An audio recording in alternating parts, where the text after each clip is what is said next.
In this video, we're going to be going through index laws. So in question 1, we've been asked to write these as a single power of 7. Now that basically means write them as 7 to the power of something.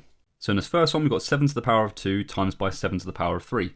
Now when we are multiplying two things together and they have the same base number, so 7 in this case, what we do with the powers is we actually add them together. And so this becomes 7 to the power of 5.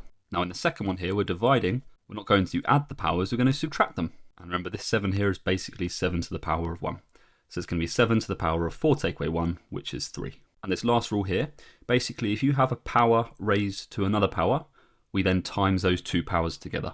So this would be 7 to the power of 3 times 4, which is 12. So in question number 2, we've got this long, complicated looking thing to sort out here. All I'm going to do is sort out the top first, and then we can worry about the bottom after.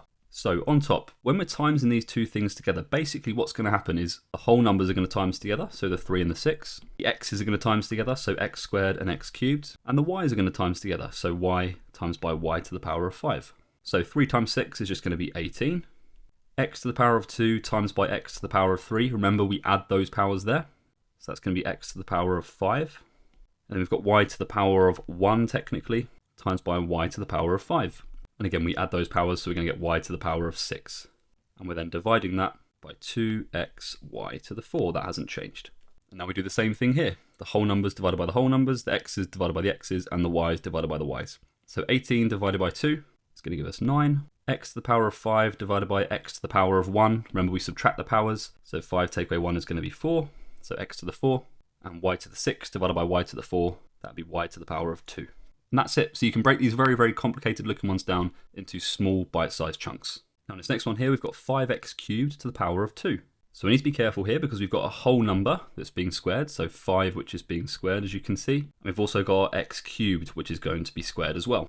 So 5 squared, 5 times 5 is 25. And then x cubed squared, well, remember when we have a power to a power, times those two powers together.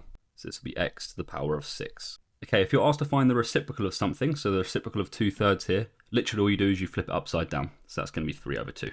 And lastly, we're trying to work out the value of 86 to the power of 0. Now anything to the power of 0 is always equal to 1. And they'll try and throw you off by giving you a really complex looking number here sometimes, but you've just got to remember that anything to the power of 0 is equal to 1. Here's some for you to try. Pause the video and give them a go.